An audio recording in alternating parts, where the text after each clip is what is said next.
Welcome to Caregivers and Candid Conversation podcast. I am Lashina McBride, the host and the executive director of We Support Caregivers Incorporated. We Support Caregivers is a 501c3 organization whose mission is to encourage and empower individuals who care for their elderly loved ones to cultivate and focus on self-care. To make a donation or to learn more about us, please visit WeSupportCaregivers.org. And caregivers, while you're on our website, be sure to check out everything that we've made available to you.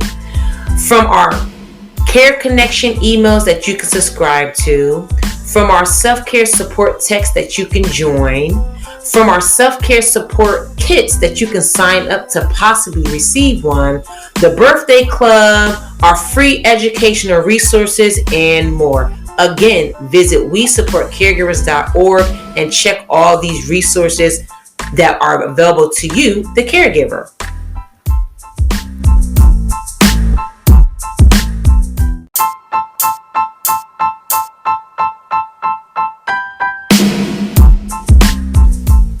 So, caregivers, what do you do when you find yourself in a position of having to take care of a parent who caused you trauma in your life? What do you do? How do you navigate this process? How do you provide care to them and provide care for them without allowing the trauma they inflicted on you to compromise how you take care of them? How do you do it? What is the strategy? What is the way?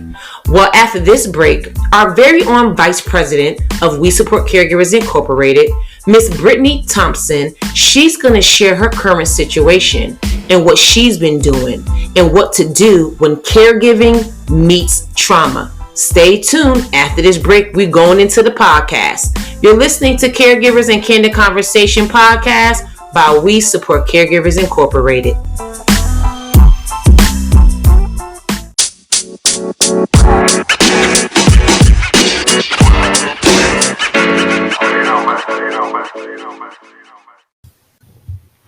So hey everyone, we're back in the studio with another podcast. So sitting here with me is my vice president. Let me tell you, Brittany and I go back.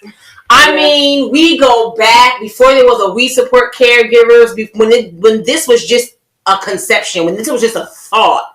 Brittany was down when I approached her, and she been rocking with me from day one. So let me just give her the floor for a minute. Let me give her flowers first. That Brittany, girl, thank you. Thank you so much, because I came to you, I said, hey, Brittany, this is what I'm doing. Mm-hmm. I was like, I'm going to need a vice president. How you feel about that? She's like, yeah. And ever since that day 5 years ago, this woman right here has been loyal, down, faithful, whatever I need her to do. She's been committed. And that's why she rightfully has the position of vice president, just because she's kind of been with us from day one, before we had an office, before we ever did podcasts, before all of that, she's been with us. So she can see the growth, been a part of the growth in the process. So Brittany, I'm giving you flowers right now, girl. I just want to say thank you. Thank you. Thank you for just your dedication, your commitment, for being down with us, for, repping the brand, pushing the brand, believing in We Support Caregivers Incorporated before we came this far. Definitely. So I appreciate you. So Brittany, just let everybody know a little bit about yourself. There's more to you than just being the vice president of my organization, but, just whatever you want someone else to know about you just a little bit. Okay. Just introduce yourself. Hi, everyone. My name is Brittany Thompson. As Sheena said, I've been with We Support. Well, it wasn't always We Support. Correct. We changed our name. That's what I'm saying. You've been there, girl, through all that. So I've been around for a while. I'm a Virginia native. Been here my whole life in the Hampton Roads area. Mm-hmm. I don't know, not much to say. I've been a caregiver for about 5.5 years now. Mm-hmm. Primary caregiver for about 5.5 years now. My work, I'm not a caregiver, but I service a lot with low income communities and things like that. And I've been doing that for almost 10 years now. So, that's pretty much. Yes, very intelligent, smart, all the above, resourceful, all those good things. So, Brittany, something that we want to talk about, because during our 5th year anniversary, lunch, you brought up to me, you like, well, Sheena, not a lot of people talk about what it's like caring for someone that caused you trauma. Yeah. I was like, well, we're going to talk about it, Brittany. We're going to talk about it. So she's in because, even though that could be her situation or that's what she's been through and she's here to share, sharing it can also help another caregiver in the same situation. So I appreciate you coming, wanting to share and, maybe help another caregiver and shed some light on their situation. So, so I know one of the questions I want to ask was, since you brought that up, being the caregiver of your mom, like, what would you say, what is the trauma that you recognize came from either caregiving or that was there prior and caregiving kind of magnified the trauma? So I think it's a combination of things. I'll start with just how the process of how I became a primary caregiver. Okay. It was pretty abrupt. So my dad was my mom's primary caregiver. She's been disabled for a long time. She's dealt with different illnesses, cancer and things like that since I was a little girl. So my mom's kind of always been my ill parent. But my father was there until he passed in 2017. So I took over. My siblings kind of helped me out a lot. My brother was very helpful. He actually came and moved in with us to assist me, so it would be a little bit easier, to take care of her. And then my brother passed a little over a year ago. So and then it was just me, and so that eventually became just too much. So we decided to move my mom into a facility. So a lot of abrupt, quick changes. So especially with my dad, it's not something that you kind of, a lot of times you prepare. Okay, well, we kind of see a parent's decline and eventually we may have to get there. So it's really abrupt. So if you're 27 years old and now you're a caretaker, it's like, so I think that there's a little bit of, trauma in that. And it's like, okay, none of my other friends are dealing with this. No one else I know is having to get up and bathe their mom, cook for them, do all these things, take them to the doctors and things like that. So there's a little bit of, I don't want to say resentment, but it's a little bit of like, man, this is unfair with that, because it's like I'm not supposed to be dealing with this at this point in my life. And I think another aspect that kind of makes it challenging, my mom's not I kind of have to be the adult, so I handle everything, like if it's legal stuff or if it's important business or anything like that, I'm the one that has to deal with it because she's really not the person equipped to do it. So it's kind of hard because it's like I became the parent, and it's like I don't know. It's kind of hard to wrap my head around because you feel like, okay, when you're in your 20s or your early 30s, you're still making mistakes and trying to figure out to do things. And it's like, but I'm the one that has to be the responsible one because I'm responsible for myself and another person who's very difficult and hard to get her to see things from different perspectives. So, but I guess as far as like going back through childhood, is that what you kind of want me to You can, because when you mentioned this, during our anniversary lunch, that's what I kind of felt like. Yeah. What is it like to have to take care of your mom now when maybe growing up and she's, her parenting style or something could have caused trauma? How do you deal with that now you're in the role taking care of her? So I'll say my mom, and I think a lot of times when we think of trauma, we always think of something like very like dramatic, super dramatic, like they were physically abusive and things like that. And that's not necessarily the case. My mom wasn't a terrible person or anything like that. But I definitely, as I got older, and there were things that I noticed as a child, but I think after my dad died, a lot of other people kind of started to see stuff that I've kind of always seen. Maybe some undiagnosed mental health things going on.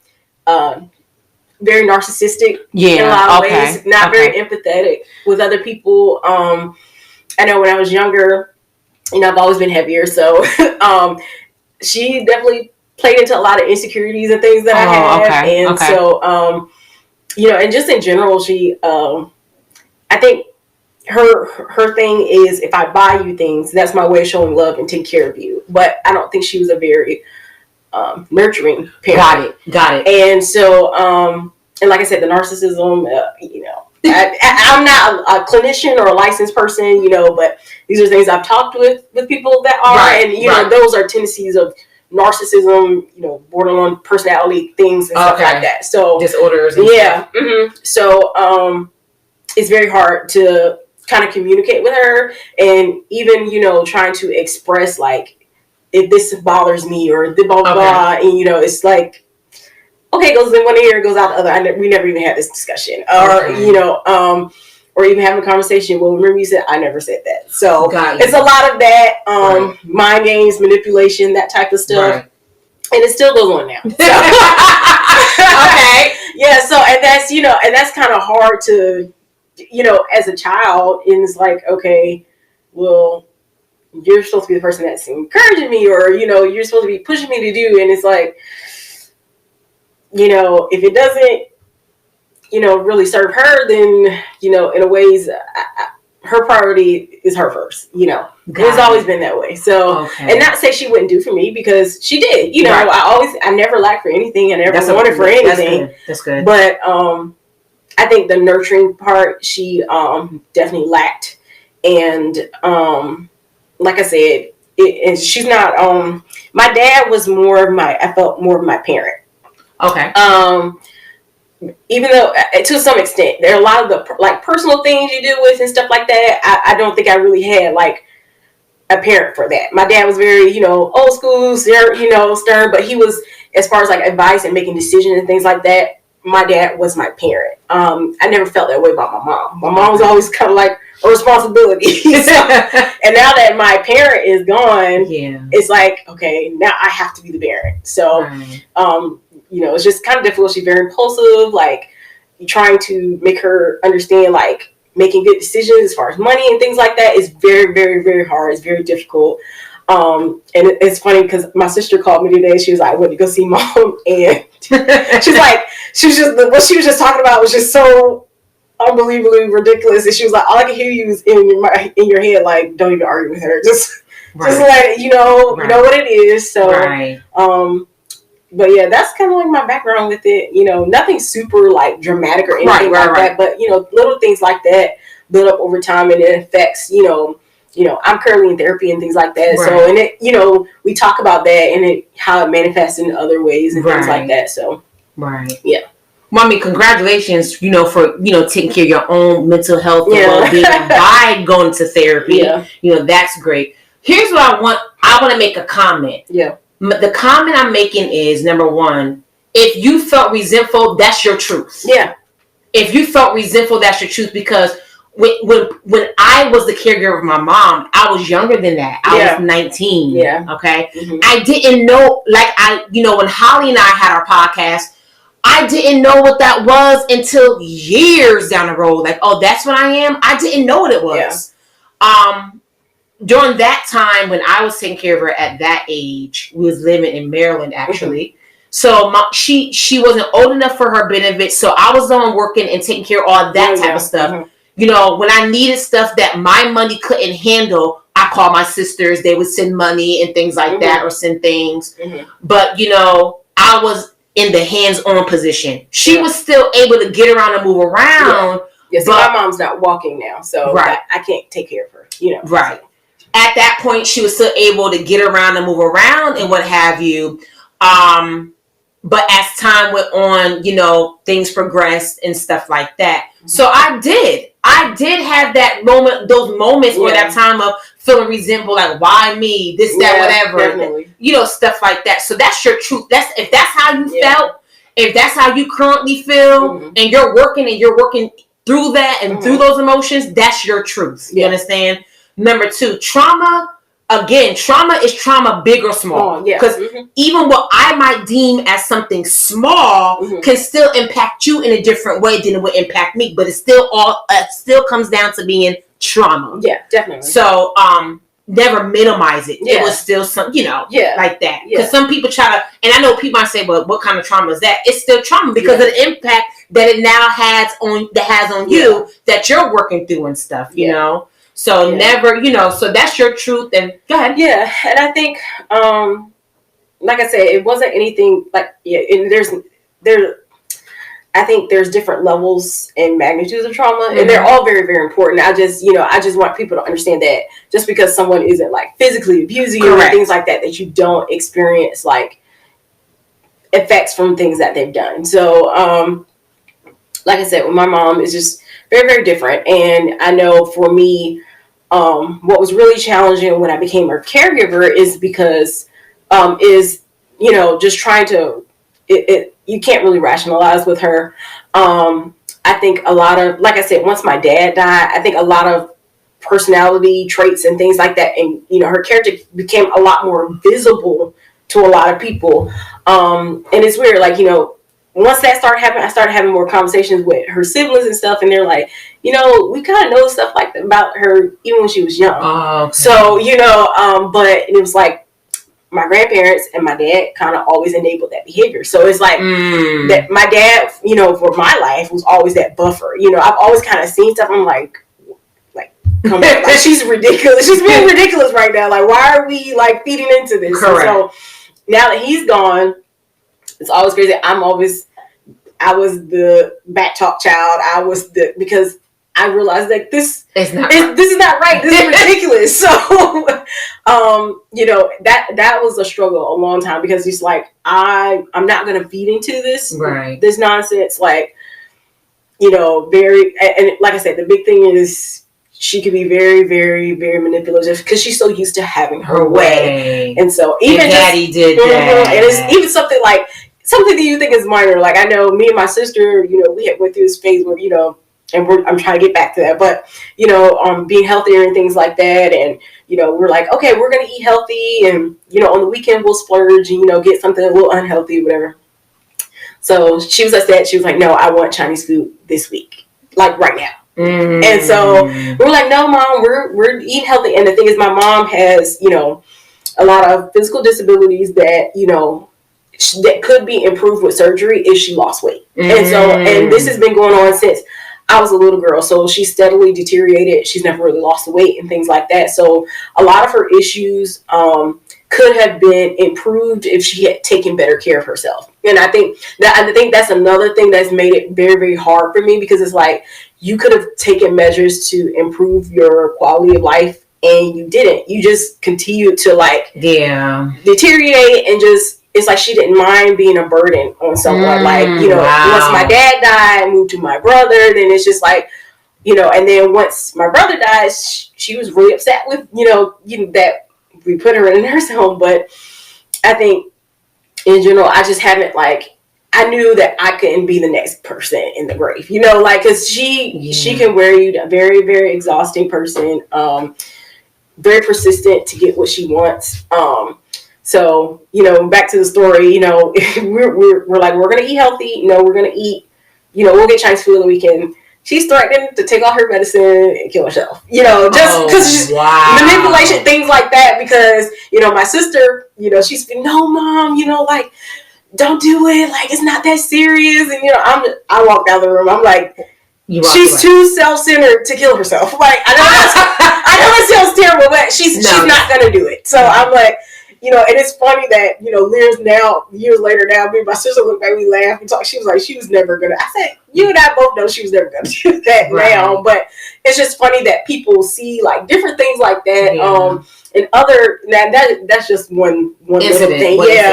But it's just, it's very difficult to deal with, because it's not only that physical disability, but it's also like, trying to combat like the poor decision making, the irrational decision making, the combativeness, the persistence, the lack of boundaries, all of that stuff. And that can be hard to deal with, on top of having to deal with the physical disability. And it's like, it's so frustrating, because it's like, I just want to pick up and run away, because it's like,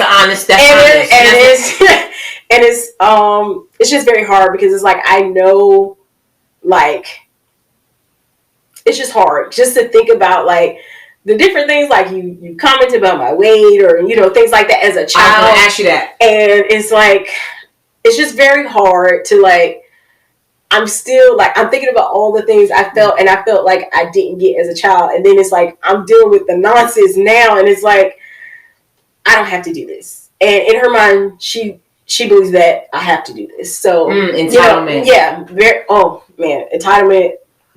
I don't think I've ever met a person more entitled. Oh wow. So, it's a lot of things. It's very hard, very and I don't know if I necessarily have a resolve about that. Like it's I think it's more so, I think me personally more so than like my siblings. Well, my brother's gone now, but my sister, I've accepted who she is. Right. And I think that's what's helpful for me. I don't expect her to change. And that's something that I've gotten, I've kind of accepted for a while now. Okay. Even before my dad died. Okay. So, okay. I think,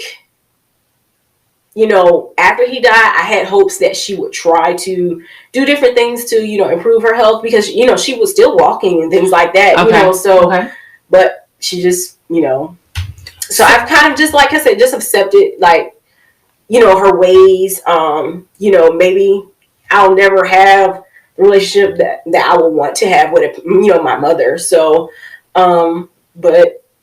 and I think that makes it easier because it's like when you have this, I look at, after my dad died with my sister and how I approached dealing with her versus how my sister approached dealing with her. I think it was a lot more struggle, like, I want you to do better. I want you to do blah, blah, blah. Why are you doing this? Why are you doing it? And I'm like, that's not the approach. Because if she doesn't want to change or she doesn't want to do things, she's still in her sound mind, even though physically she's not, sound mind that she can make this. She may have some undiagnosed mental health things going on, right. Or maybe some early stage dementia, maybe. No. Like I said, her siblings have said like the things she does, she's done that. The manipulation, that type of stuff, she's done that even as a child. Okay. So that's always been there.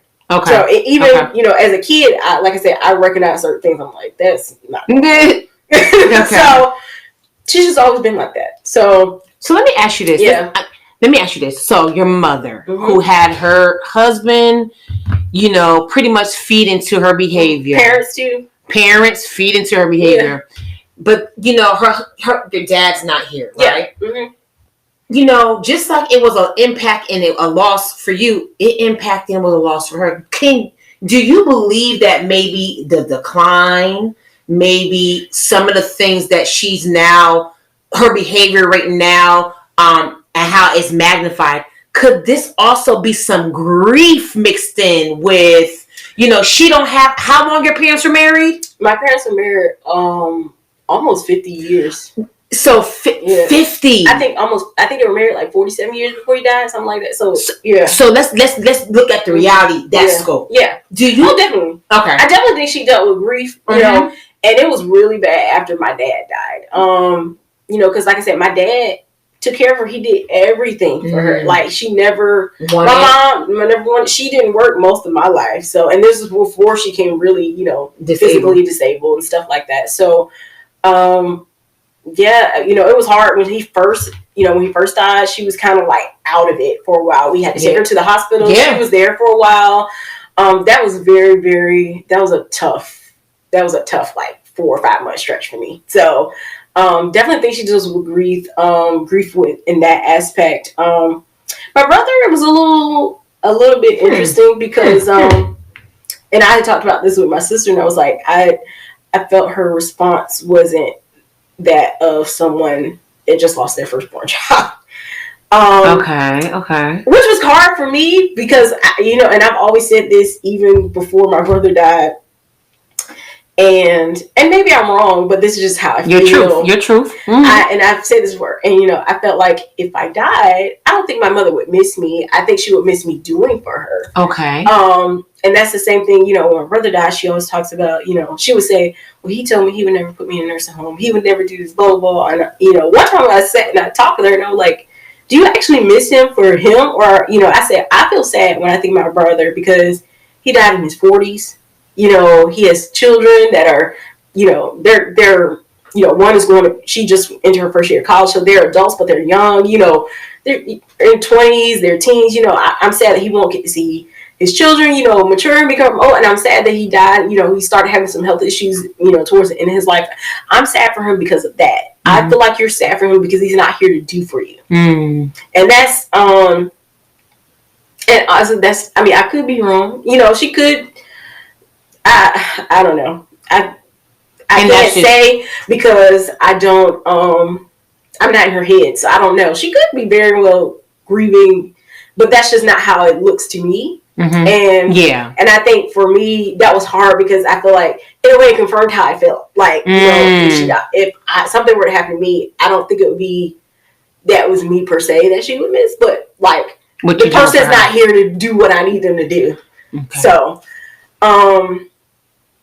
yeah. Okay. But my dad was very, very different. Like that was full blown grief. We had to put her in the hospital type of thing, like out of it, talking out of her mind. Like it was really bad. So, yeah. Okay. But I think she's really started deteriorating after that. And I won't say that she gives up because in her, just talking with her, she's in the nursing home and stuff, and she's like, oh, I'm getting out of here. I'm going to get my own apartment and things like that. So in her mind, her life is going to improve. Right. I mean, she's not necessarily making any steps to improve them. But, in her mind, she's like, I'm going to walk again. I'm going to do better. And I it's kind of hard, there's another thing my sister and I, we laugh about, because she's like, she used to go back and forth with her, well, you're not doing this, you're not, I'm like, just say, okay. Okay. Because it gives you so much more peace instead of trying to fight and combat with people. Like I said, I just accepted who she is and, her ways, her thoughts. And it's very hard to, even if you have conversations with her, it's, I talk to my aunts and uncles, her siblings, and they're like, I just don't understand her thinking. And I was like, welcome to my world. Right. But, So how has it been? Because again, you're still going through your own grief with your dad, and then your brother and stuff. When you have your mom now, that you're taking care of, you're the primary caregiver. How has that impacted how you're grieving? Like your whole grieving process with your dad and then your brother. Because you've had some multiple, people leave here back to back to back. Yeah. How are you still processing your grief, and then you're taking care of your mom? And because let me tell you another grief right now, your life, when you became the primary caregiver and it was abrupt, you kind of had to grieve how your life was before. Yeah, definitely. So that's still grief. So how are you dealing with all that and still able to take care of your mom without having the resentment come in, without, like you said, it's a process you're working through, but has any of that made you or impacted the way you provide care for your mom or to your mom? Yeah, I think in that first year, I won't say first. I think for a brief period after, I won't put a time limit on it because I can't really give you a time limit. I was very I wouldn't say mean to her, but very no, you're not gonna control my life, control your very life. Curt, because it's not that I don't dislike you, but not that I dislike you, but it's you dislike the situation. I dislike the situation. I don't really I feel like if I don't know, I could be wrong, but I don't know if how if she wasn't so dependent on me, I don't know what our relationship would look like, if that makes sense. So it was now I'm feeling being forced to have a relationship with you because of just you need me. So I don't know. I think for a while it was just very I feel like I did it out of bitterness. Okay. So there was some bitterness. Yeah, definitely. And then just like I said, how abrupt it happened, and it's man, this really, really sucks. And it's funny. I knew, and so I feel like I went through a lot of life changes very abrupt. At the same time. So a lot of my friends moved away from here during that time, after my dad died and stuff like that. So over the next year or two, so it was kind of hard because it's just dang, I lost everybody, and then now I'm just stuck with them and her, and and it's you feel young, you want to pick up and move and go do, and it's like, I can't, I'm stuck here, so, you deal with, your own kind of grief about that. You grieve in your life, you grieve in, like, and then for me, like I said, my dad was the parent that I was closest to, so, that was hard, because it's like, and it's so funny, because I used to joke with my dad all the time before he died, and I used to say, you can't die for her, because you can't leave me with her. Oh, wow. I used to laugh all the time whenever I said that. So it is like, man, that actually happened. So, right. And like I said, I don't know. I just feel like my dad was my parent. And I think sometimes I feel like I don't really have a parent. Like, even though my mom's here, like, I don't have a parent. Like, my mom's not someone I would go to for advice, or like to talk about, like, different issues and things like that. So in a way, I agree. Like, I feel like I'm just here taking care of you. Like, it's not, I don't really know how to describe that. It's like, she's not really my parent. She's my parent, but she's not my parent, if that makes sense. When it comes to, like, the emotional stuff. Yeah, and then the guidance, advice, and things like that, I feel like she's never been that person. So, very childlike in a lot of ways. And that could be just because, she got married young, she had children young, and things like that. So it could be just a lack of life experience and things like that. But I think it might be that mixed with some, like you said, personal, thing going on with her. So, honestly, I don't really know. I just did. Everyone, I talk about this with a lot of people, and I'm like, I just did what I had to do. Yeah. Right. So, okay, you mentioned something I want to go back and revisit. During the conversation, you said that you want to get back, or working on getting back to, being more healthy and So, would you say during the process of taking care of your mom, has that impacted how you take care of yourself? Absolutely. Wow. I think for a while, like, it was, I don't think people understand how, like, physically demanding it is to be a caregiver. Like, I'm getting up. It's almost like, I understand, like, when people have children, like, how time consuming it is, and things like that. But it's hard when you have someone who's a grown adult. You have to physically get them up and things like that. It's very hard. And my mom's a hefty sized woman. So, getting up early before I go to work, coming home, okay, oh, you've wet the bed, and it's not a little baby diaper, or it's like, or you poop. It's a grown person's, that you're dealing with. So it's physically demanding. It's tiring. And so, I know for me, for a while, I feel like I kind of like neglected myself, because I'm just tired, and then I started grad school at the same time. So it's like, I'm gonna eat and whatever I get my hands on. If I do cook, or I'm not working out or things like that. And, and then after my brother died, that was really, I picked up, like, it was so much going on, because we had issues with her house, and we couldn't physically live there anymore, because we had a random, like, water mold issue that came out of, well, I wouldn't say came out of nowhere, but it literally popped up overnight. And, trying to deal with, getting rid of the house, because no one could live there anymore. And I'm dealing with stuff with lawyers. And, at one point after my brother died, we put her in a facility, and that facility wasn't good. They weren't taking care of her, and she ended up getting an infection, and she fell. And so she was in the hospital for a while. And then, so when she went to the hospital, I had to find her a new facility. I had to move all her stuff out of the old facility. So it was like for a good 6-7 months, it was very, very long. And then one of my coworkers, you know about that, died, a good friend of mine. So it was just like back to back to back. And I gained like 45 pounds within that time period, like 40 to 45 pounds. And that was maybe like 7 months. So, but, I started going to therapy and things like that. And, I know just looking at my mom in the course of her life, just how her health has deteriorated because she didn't do certain things for her weight and, eating healthy and things like that. I've made changes, and it's hard when you've always been kind of, heavier and like you didn't grow up in a household that prioritized health. Correct. So my mom doesn't eat like, she's not a vegetable person. Even when I was living with her and I was trying to make healthy changes, like cooking kale and different vegetable stuff, she'd go, I don't know why you bring that here. I'm not going to eat it. So, just trying to like expand my outlook on like how to care for myself, as far as like health, eating better and things like that. It's really, really hard when you didn't grow up with that. Yeah. So it's like you're completely like forcing yourself to do something you've never done, pretty much your entire life. So, but I know, like, just looking at her, I don't want to end up in that situation. Correct. If I could have done things to prevent and to improve myself. And, my mom never did that. She never, went to a nutritionist or, worked out or things like that.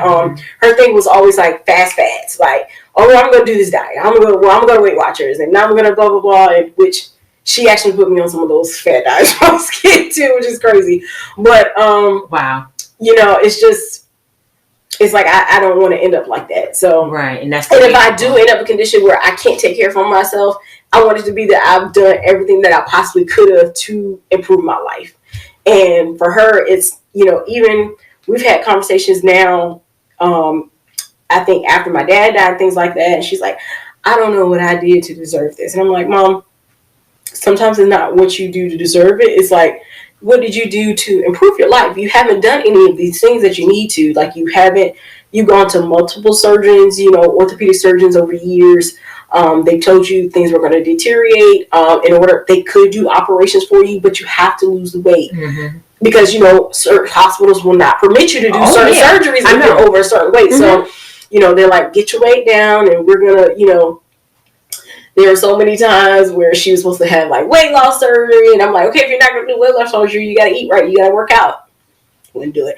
I remember it was crazy because one time my sister was living in Atlanta, and she had called me, and my mom was going through the weight loss, the gastric, process, and it's a long process before you get to it, and so she had got through everything but the surgery. And my sister was calling me this entire time, and my sister was living in Georgia at that point, and she was like, I need you to be encouraging for her, and she's going to do it this time. And, and this is after I had come home from college. There are multiple occasions since I was a kid, she was supposed to have gastric. And my sister called me, and she's like, she's going to do it this time. And I told my sister, I said, she's not going to do it. I said, she's like, no, I really believe her this time. She's going to do it. Like, just encourage her and blah, blah, blah, like be there, support her. I said, okay, well, I'm letting you know she's not going to do it. So, of course I was right. So, I just don't want that to be me, like and when you talk to her about these things, it's like she doesn't hear you. Like when people say selective hearing, like she is that person that has selective hearing. If it's not what she wants to hear, or if it doesn't sound good to her, or doesn't feed into her whatever she wants to feed, she won't hear you. Wow. So that impacts me. It's like I don't want to be that person, and I don't have children or anything like that. But if I do, it's like I do not want to be that parent. Right. I was going to ask you about that too.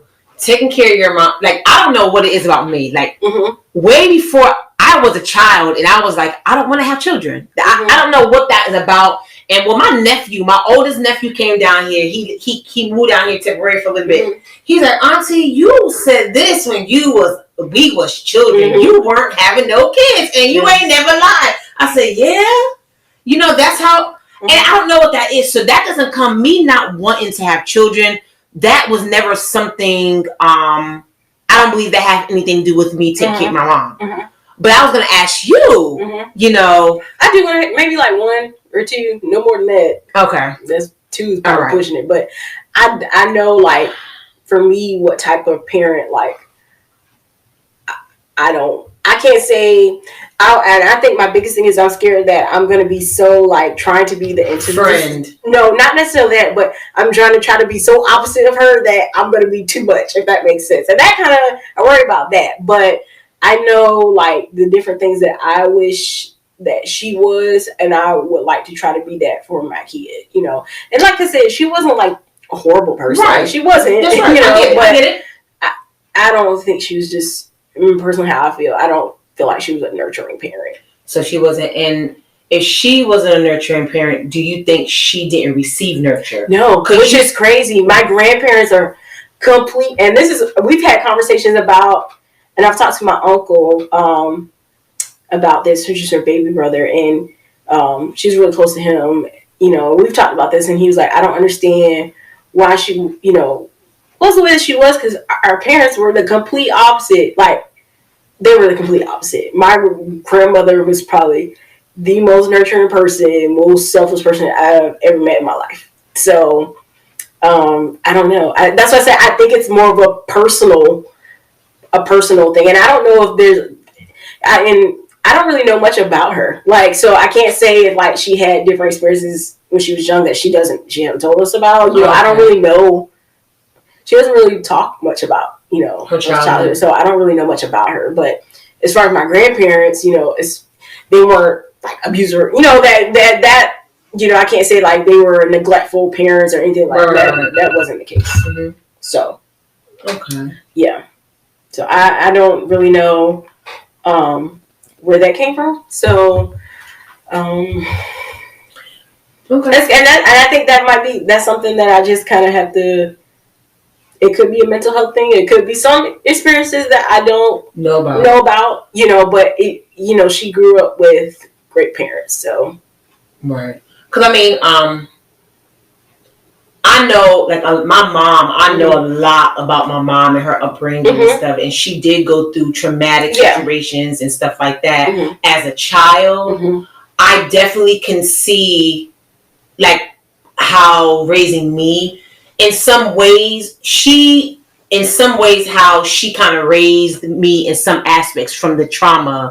Because I remember, like, for instance, my mom, she went through an abusive marriage. And I remember her telling me, Sheena, I always said she didn't want to marry again unless, either her children were grown or this, whatever. She wanted to marry. That's just not how her life ended up. But, she always was very protective over me and my sisters and stuff like that. And that's because she was raped when she was younger and stuff like that. And I mean, because she didn't get the therapy, counseling, and stuff like that, I heard about it, from her. People, I've seen her, not from other people per se, from her. She told me many stories about, things that she encountered growing up, and stuff like that. So I would say that maybe you don't know about, maybe there's something your mom. It's quite possible. Like,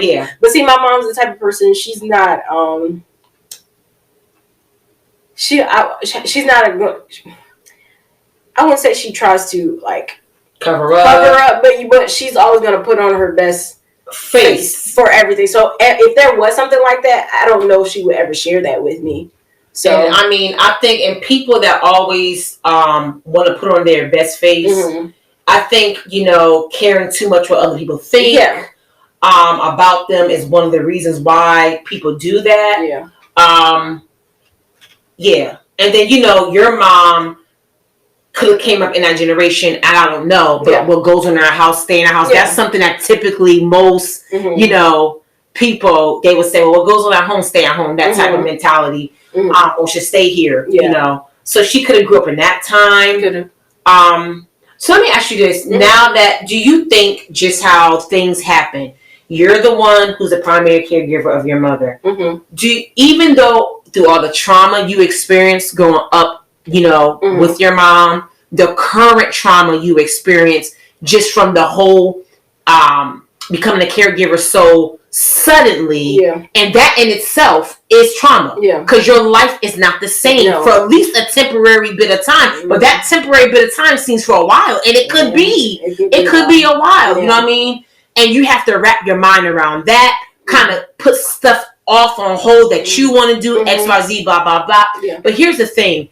Do you ever think that this is an opportunity to try to establish some type of, since you accept your mom for where she is, who she is, do you think this is an opportunity, not trying to mend, but just try to have like a relationship with her? Like, if your mom was, when her time comes, do you think it would be like any regrets that you would have? Like, what's that whole notion of things? Like, how do you think this is just an opportunity not to mend, fix, because that's not where she is, she ain't in that headspace, but just to have some type of relationship with her So, like, in the event when she does, it is her time to leave here, you can look back and be like, well, my mom was like this, but at least, you know what I mean? Like, shed some light on that. Honestly, no. Okay. I think our relationship is, very surface level. Okay. And I'm okay with that, and I think, when we go see her, we have conversations about like family, my big thing now, I'm into like the ancestry research, and we talk about that, we talk about what we see on TV, and she tell me what's going on with everybody else in family or at church and stuff like that. And I'm like, but that's the basis of we don't really like, okay. We just don't really have a in-depth relationship. Like, it's funny. I have some friends that I've been friends with for probably almost 20 years. She can't tell you their names. So, like, it's very, like, I just don't really, maybe that's just me being more guarded, but I just don't really see the point. So, it's like, for my peace of mind, it's like, and I'm okay with, like, this is just what our relationship is. And I'm okay with that. And I feel like I was more resentful and more, like, frustrated when I wanted to, like, have that. And I feel like once I let go of that, it's like, that's who she is. It's okay, And I feel like I have more peace with that than trying to, like, I see my other friends, I was like, well, and that's not, not saying everybody's relationship is perfect or, because some, other friends do have issues with their mom, but some people have, my friends, and, they've talked about their moms about certain things, or, they have a good relationship with their mom. And I'm like, dang, I wish I had that. But it's like, I feel like when I try to, there have been times I've tried to have, like, hard conversations about different things with her, or expressing to her, like, different things that upset me. Like, I don't like when you do this. And it's like, there's no point in even having that conversation. Okay. So it's like, okay, it is what it is. So to protect your emotions, you have accepted the surface relationship. Yeah, absolutely. Got it. What do you want people to know, other caregivers in your situation or going through have similar circumstances where, they're now taking care of the parent they don't really have a relation with, or experience some type of trauma, in their life, childhood, what have you, but now they're in the role of caregiver. What do you want them to know? Like, what do you want them to know? Share some important, like, as we close, share something that like some takeaways, like things that they can do to work through their trauma while they're taking care of their loved ones and stuff like that. I think the first thing for me, I talk to myself and it's like, Brittany, you don't have to do this. You don't have to. I choose to do it because honestly, I know I'm very responsible and things like that. And it's like, I know at the end of the day, like, certain things have to be done and taken care of, and that, that's just the person that I am. So it's like, I could pick up and move to another state if I wanted to, and, be free from this. And, but would you be free? I think in the back of my head, I would be, but I think that depends on the person. Some people, they can't deal with that type of pressure, so they run, and that's nothing against anyone like that. Correct. But some people aren't and that's not anything negative against that, but some people are better equipped to deal with certain things than other, like, even like me and my sister, like, when it comes to, like, legal, like, all that type of thing, and, business and stuff, like, she's like, Brittany will handle that, because that's what she's good at. So, like, sometimes it may be, you can't do the physical part, or you can't do this part, you can't do this part. Sometimes, like, just understanding what you are capable of doing, not necessarily physically, but mentally. Like, my mom can be a very draining person, lack of boundaries and things like that. So, like, it's okay to feel like I can't do this. Because I've even had moments where it's like, I just can't do that. I had to get in the car and just leave and drive away, because, like, I cannot do this. And that's one point where it's like, she has to go to nurse home. And it's just not just the physical, but, like, the mental. It was just too much on me. So it's just okay to, know that, this is, if I'm doing this, is something that I am opting to do. It's not like being, forced into. Yeah, like, yeah. So, and then I will also say, like, if you have had the opportunity, I know, like, for me, just having conversations, different things with them, and if, like, it's really just not clicking, like, accepting, like, who they are, because you can't change anyone. You can desire all you want to, for this person to be different things, but at the end of the day, if you like, I know, like for me, with my mom's, like I said, she's very persistent. She gets what she wants. Like she can't really, if it's not what she wants to hear, she'll hear what she wants to hear. So like, or if it's something that, even if you have honest conversations and it reflects badly on her, she's like, oh, well, it's no big deal, or she'll turn and start crying. Well, nobody did this and I didn't know how to be a great mom. So it's very overwhelming. And so it's like if you accept people for who they are, you won't feel disappointed that they're not the person that you want them to be. Yes. And I think, if you're looking for whatever those different things that you're looking for, I feel like you can find them in the relationships that you choose to have with other people, whether it's significant others, your friends, or, whoever, your therapist or whatever. You have the opportunity to build relationships with other people that can kind of help fulfill those needs. If there's other relatives, things like that. So just accepting people for who they are, because you can't force them to change. So right. And if you do that, it's going to make caregiving much harder. Got it. I would also suggest getting a therapist, just because she's been helpful for me with like setting boundaries. Because like I said, my mom is very persistent. Like she wants what she wants. She will call you. She will text you. She will forget about it. I'll just get somebody else to do it. Like she's that type of person. So she's really been helpful for me with different things. Just processing certain stuff and just setting boundaries. I think therapy is really good, and helping me. She's like, okay, well, when we first started, she was like, we're going to address different things with your mom, but now we're going to focus on you. So, and that's been very helpful. Like different things that, okay, whatever you want to improve in your life, we're not dealing with this because this, we've set the boundaries. Now let's address different things that you want to improve and do better with your life. Right. So, that's been helpful. I think, and then if you have other people to rely on, use them. And I think that's something that I didn't do well. And I feel like I took on a lot of stuff by myself, and it wore me out. Mm-hmm. So if you do have other people you can depend on them. And then I think the last thing I'll say is like, sometimes if you can't do something, you just can't do it. Right. Like, so I know like there's a situation that my mom has got going on, and even if there's some validity to what they want you to deal with or whatever, it's like, and I told her, I said, mentally, I just can't deal with that right now. Mm-hmm. It's not pressing. It's not life, life or death, it's nothing that it is what it is. I just, I told her, I said, I just don't have it in me right now to deal with that. So sometimes you have to be okay with saying like, I just don't have it in me right now to deal with that. Right. And it's okay, because I was like shutting down. Like, I feel like there was a good like 5 months where I was doing stuff, and I don't even remember. I don't even remember like those 5 months. I don't remember anything, just because I was just doing, and it's like I look back and it's like I don't even know how I made it through those 5 or 6 months. So right, so that's some really good tips, some really good advice. Mm-hmm.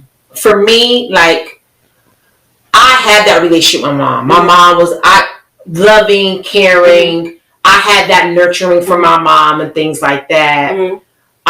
My mom wish was not to be in a nursing home. Mm-hmm. And even though taking care of her, it was physically demanding. Yeah, it's hard. It was very physically demanding. It was emotionally demanding. It was mentally demanding. Demanding. It's draining. It was draining.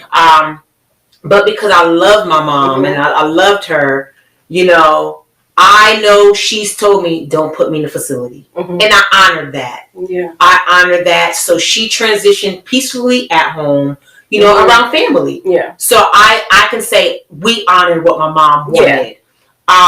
But there was times when my mom, just for insurance purposes and because of getting certain antibiotics she needed, she had to stay temporary in a nursing home. But she had a private room, and I was there with her. Yeah.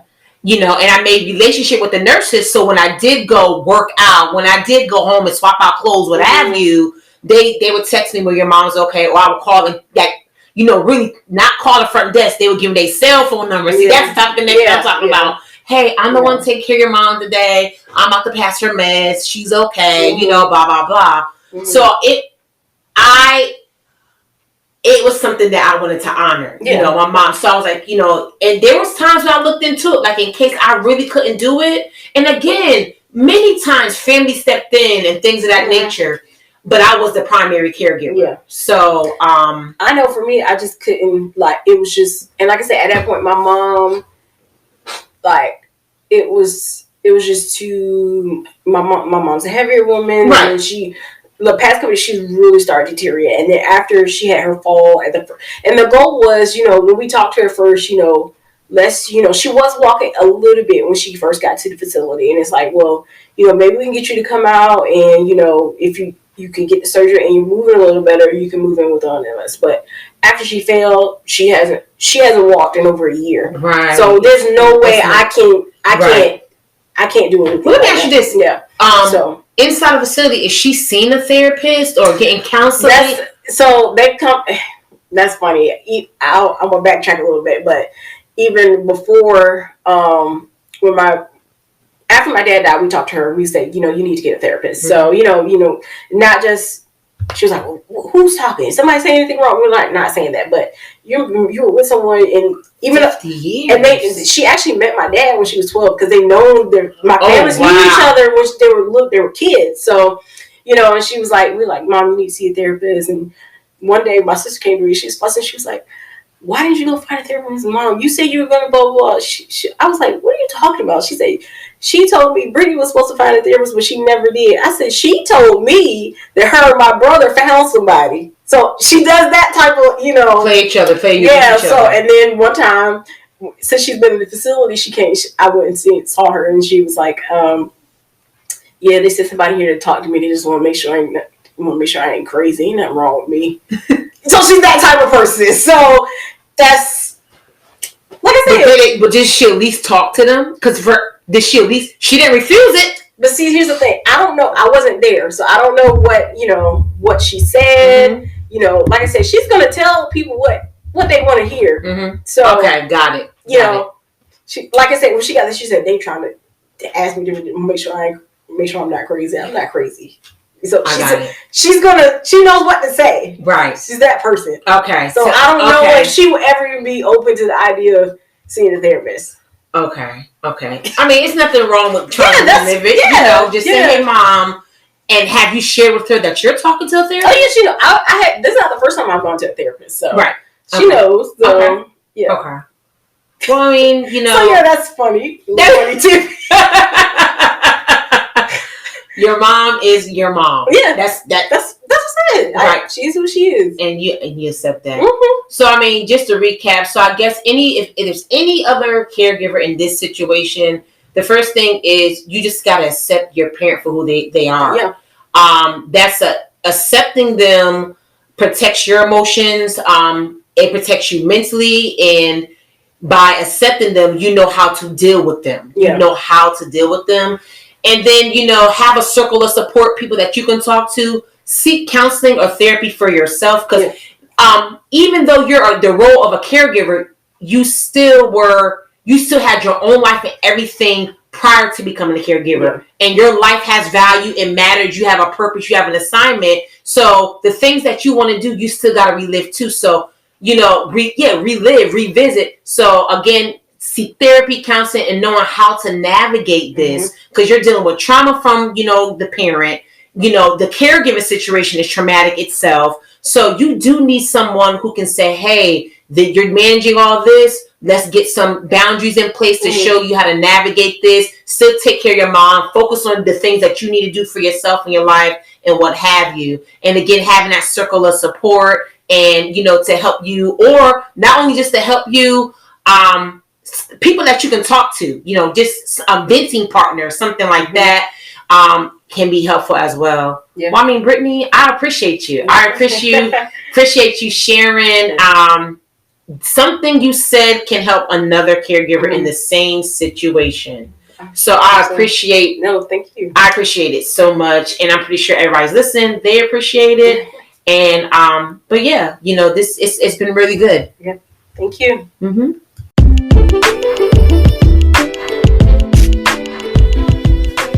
Wow, I really appreciate our very own Miss Brittany Thompson for coming in and sharing her whole experience of when caregiving meets trauma.